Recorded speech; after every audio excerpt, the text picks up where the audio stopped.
자, 이제 오늘 신명기 28장, 신명기 28장 15절 어제까지 했고요.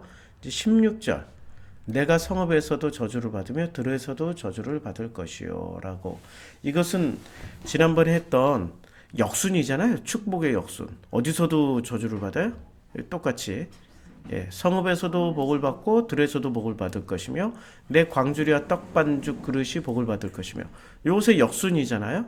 그러니까 내가 성읍에서도 저주를 받으며 들에서도 저주를 받을 것이요 또 내 광주리와 떡반죽 그릇이 저주를 받을 것이다. 그대로 역순입니다. 그러니까 축복과 저주가 이제 에발산에서 시작되잖아요. 그래서 그리심산과 에발산에서 그리심산은 축복을 선포하고 에발산은 저주를 받는 자리인데 요 사이에 세겜 땅이 있어요. 요 가운데가 세겜 땅입니다. 여기 보면 좀 더 명확해지죠. 그리심산과 에발산 사이에 세겜. 이 세겜 땅 하몰, 세겜 땅 하몰에게서 아브라함이 뭘 샀어요? 땅을 샀죠.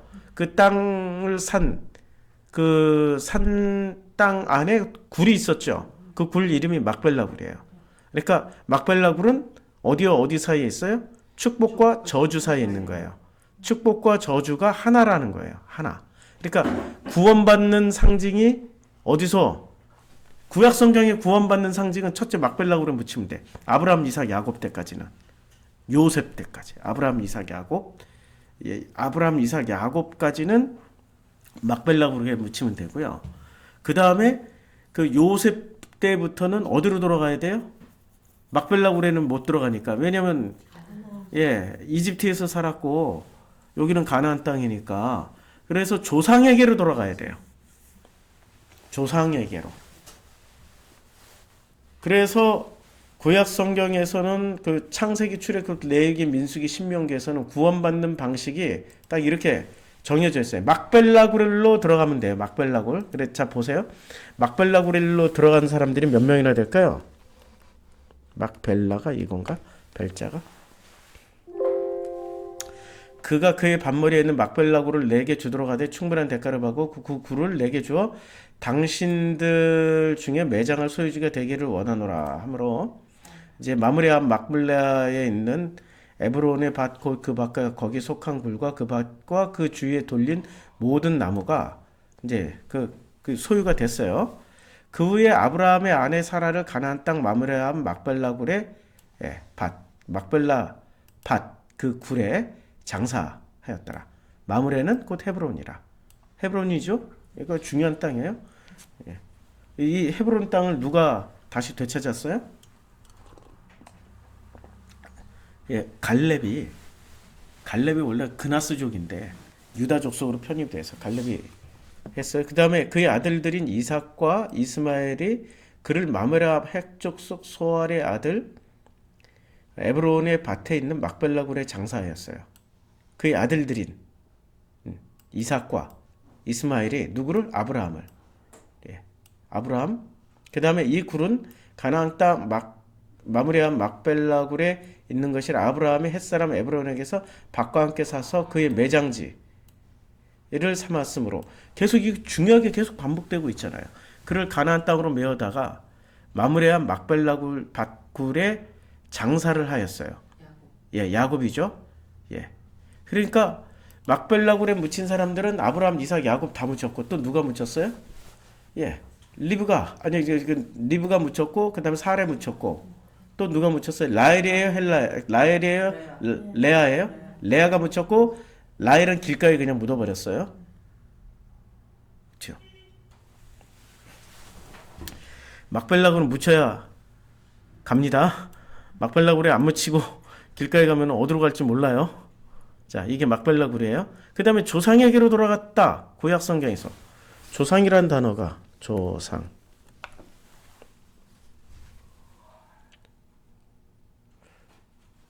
막벨라굴에도 묻히고 조상에게로 돌아가면 확실해요. 자, 조상이란 단어는 워낙에 족보가 많이 나오니까, 자, 워낙에 조상이 많이 나오니까 그가 그들에게 명하여 내가 내 조상들에게 돌아가리니. 야곱이 마지막 말을 하는 거예요.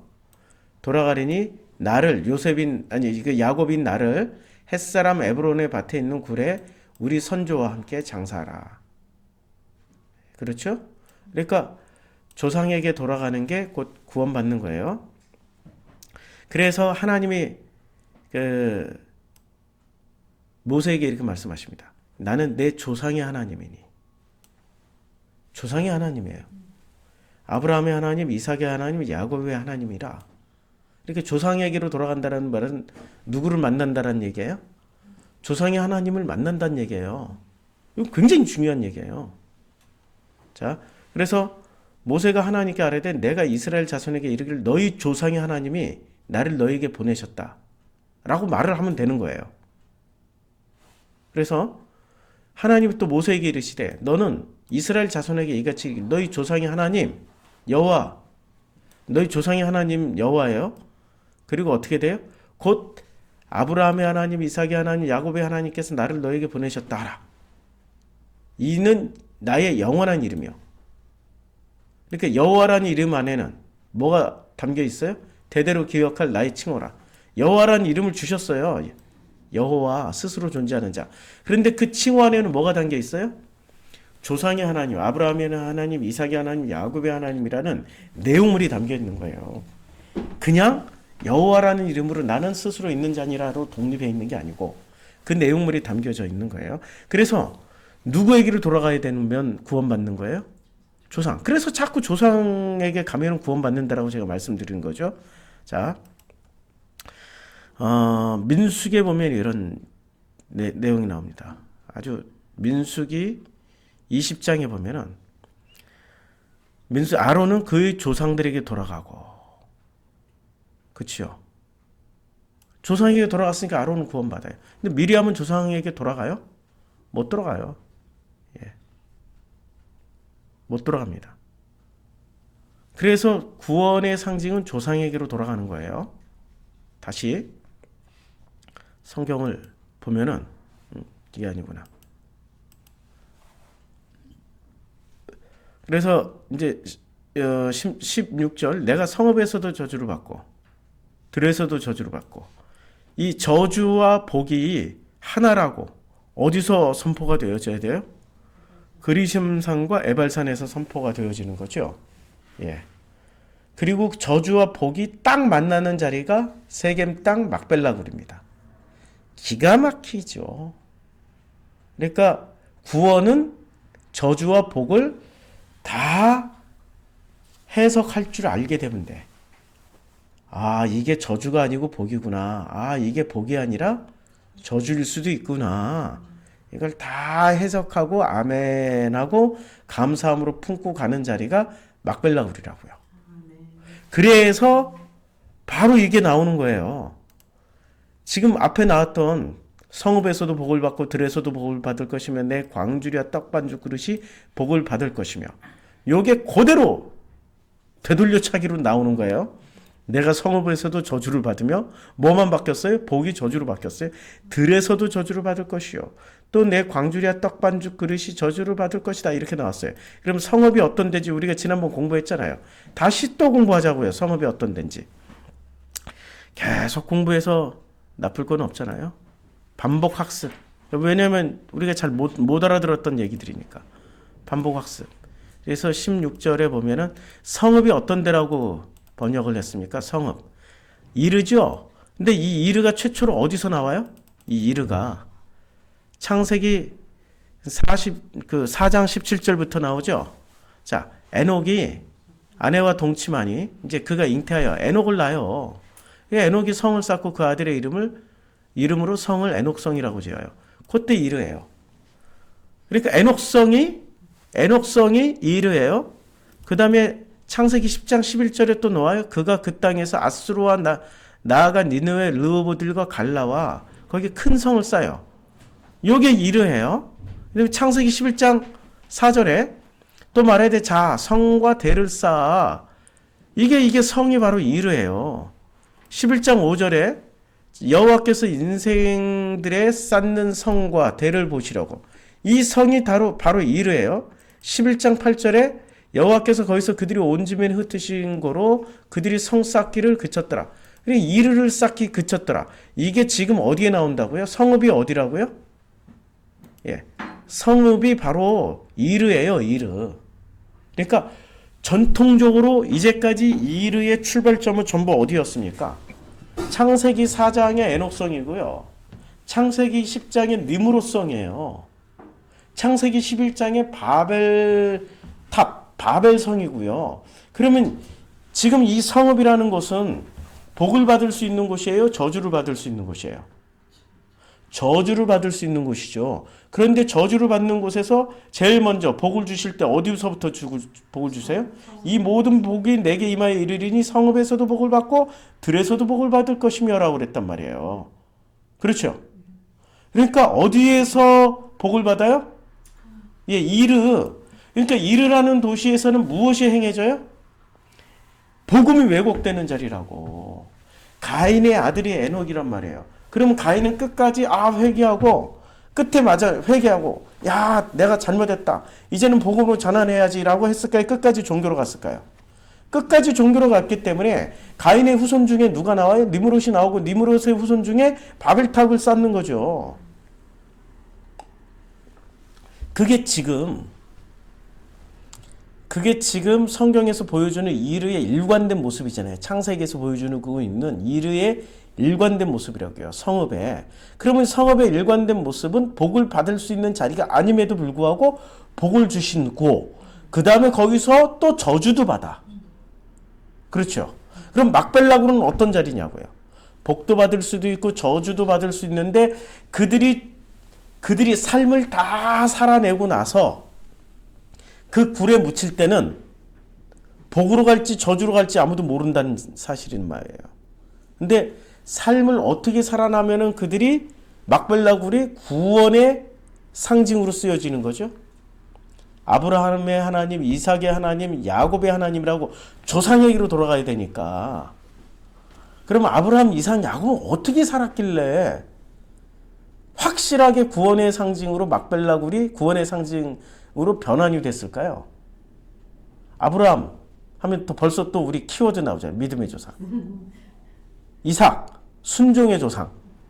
야곱, 뭐지? 야곱은 대명사가 안 나오네. 예? 아브라함, 이삭, 야곱이 제가 물어볼게요. 전도한 적 있나요? 선교한 적 있나요? 없죠. 교회에 충성한 적 있나요? 없죠. 목사에게 충성한 적 있나요? 없죠. 아브라함, 이삭, 야곱이 착한 일 엄청 많이 했나요? 없죠. 야곱은 착한 일이라고는 해본 적이 없는 사람이야. 이삭은 조금 했지. 우물 뺏으러 오면 그래 가져. 난 딴 데 가서 파면 돼 하고 딴 데 가서 팠잖아. 그건 착한 거예요? 무능력한 거예요? 네, 무능력한 거지. 아브라함은 거짓말했어. 이삭도 거짓말했어. 자기 마누라를 동생이라고 다 그랬어. 리브가는 자기 아들 야곱에게 장자권을 축복을 주기 위해서 이삭을 속이는 계략을 썼어요. 아니 본받을 게 뭐가 있지? 우리 기독교인들이 지금 최고로 치는 죽기까지 충성을 다했나? 푯대를 향해서 달려간 적이 있었나?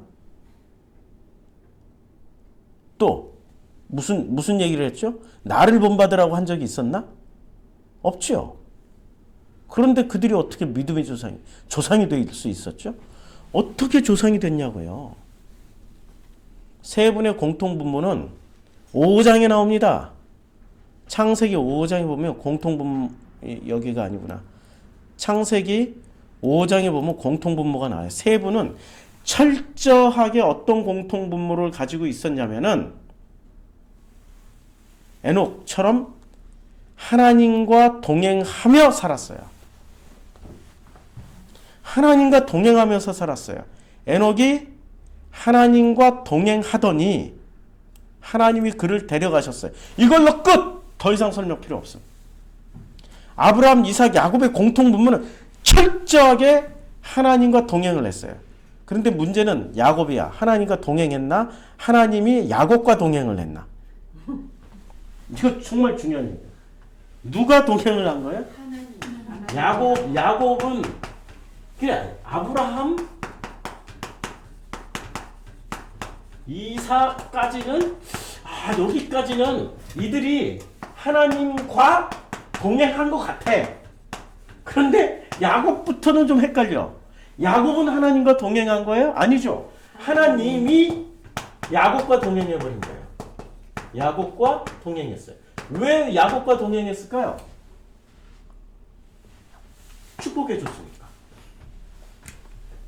조상이 축복을 해줬으니까. 믿어지시나요? 이거 자기 의지와 상관없는 거예요. 지금 야곱은. 이거 설명해 준 거예요. 지금 야곱이 왜 필요하냐면 아버지께서 아들에게 축복해 줬더니 하나님이 이스마엘과 동행한 게 아니라 이스마엘 맞죠? 에서와 동행한 게 아니라 야곱과 동행해 버린 거예요. 우리는 누구한테 축복받으면 돼? 예수한테 축복받으면 돼. 이걸로 한 방에 끝나. 맞죠? 아니 조상의 예수부터 시작해요. 거꾸로 거슬러 올라가. 계속 거슬러 올라가면 누구까지 거슬러 올라가요? 야곱, 이삭, 아브라함. 거기에 또 거슬러 올라가면은 아담, 하나님까지 거슬러 올라가죠. 그렇죠?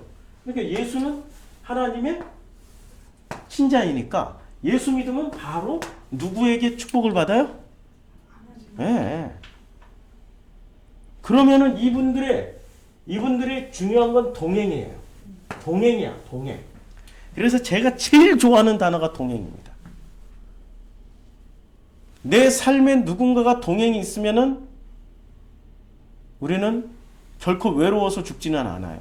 고독해서 쓸쓸하진 않아요. 삶에 동행이 없기 때문에 외롭고 쓸쓸하고 고독하고 죽을 만치 고통스러운 거예요. 빚진 게 고통스럽나? 빚독촉 때문에 고통스러워요? 동행이 없어서 고통스러워요. 가난해서 고통스러워요? 아니고 동행이 없어서 고통스러워요. 노숙자가 왜 고통스러워요? 아니, 동행이 없어. 자기 마음 알아주는 동행이 하나도 없기 때문에 그게 고통스러운 거예요. 동행만 있으면 돼. 근데 인간은 누구나 아시죠? 동행을 할 수도 있고 안 할 수도 있고 갈 수도 있고 안 갈 수도 있고. 그런데 이분은 결코 안 변하셔. 예수의 아버지 하나님은 결코 안 변하셔. 이 아버지가 누구처럼 야곱처럼 아버지 하나님이 야곱과 동행하신 것처럼 누구랑 동행해 주시겠다고요? 우리 나라는 존재와 동행을 해 주시겠다고.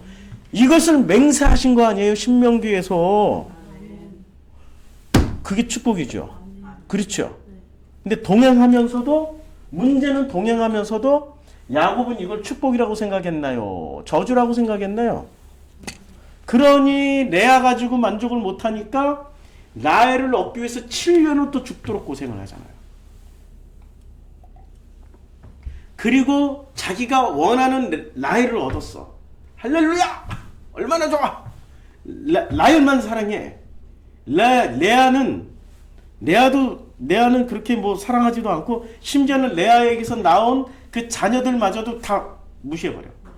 라헬에게서 나온 베냐민과 요셉만 죽도록 사랑해.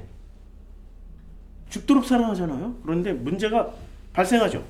어떤 문제가 발생을 해요? 결정적으로 막벨락으로 누가 가냐고. 레아가 가고 라헬은 길거리에 묻혀버려요. 이거 무서운 거죠. 그리고 야곱이 뒤늦게 깨달아요. 막벨라굴이라는 데를 반드시 자기를 거기에다 묻어달라고 자기의 자손들에게, 요셉에게, 자기의 아들들에게 부탁을 하잖아요. 조상에게로 돌아가게 해달라고. 그러면서 막벨라굴의 위치를 깨닫는 거지. 축복과 저주가 다 모여있는 요 중립지대구나. 자기의 삶을 되돌아보면서 야곱은 마지막 순간에 어떻게 생각했을까요? 이게 하나님의 은혜였구나. 내가 하나님과 동행을 한 것이 아니라 하나님이 야곱이 나와 동행을 했구나. 할렐루야. 아멘하고 가는 게 이게 복음이에요. 아멘. 이 사람들은 구원받으려고 노력했어요? 전혀 안 했어. 구원받으려고 노력한 적 없음. 구원받으려고 기도원 가서 기도한 적 없음. 금식한 적도 없음. 구원받으려고 성경 열심히 읽은 적도 없음. 성경 살아생전 성전이라고 읽어본 적도 없음. 그치요? 이게 이분들의 공통분모예요. 그런데 우리는 이상하게 이분들을 해석할 때 이렇게 해석 안 하고 누구식으로 해석을 해요? 바울식으로 해석하죠. 전부 다 믿음의 조상이 되자! 순종하는 이삭처럼 순종하자! 전부 다 뭐만 행위? 마음 하나 안 바뀌고 행위로 이분들을 해석해서 이렇게 가자라고 해요.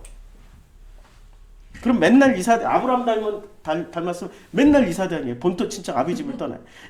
또 다시 내가 타락했네. 그럼 본토 친척 아비 집을 떠나. 본토 친척 아비 집을 떠나야 되고. 그래서 결국에는 맹모 삼천 지교가 됐더라. 맹자를 제대로 학습시키기 위해서 어머니께서 3,000번을 이사를 다니신 거예요. 그게 맹모 삼천 지교예요. 세 번. 맹모 삼천 지교. 3번이죠? 예. 그럼 뭐 마음으로는 한 3,000번 다녔겠죠.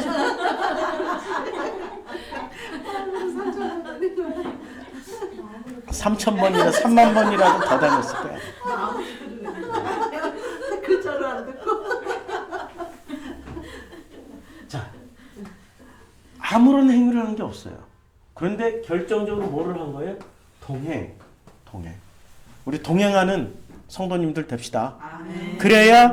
그래야 이 신명기 복은 하나하나 들어가 봐야 다 똑같아. 복 저주가. 동행하면 끝나. 동행하면 저주가 복이 되고 이 모든 화가 변하여 복이 되는 거예요. 성읍에서도 저주를 받으며. 그치요? 이제 들에서도 저주를 받을 것이다. 들은 다음 주에 하겠습니다. 이제 기도하겠습니다.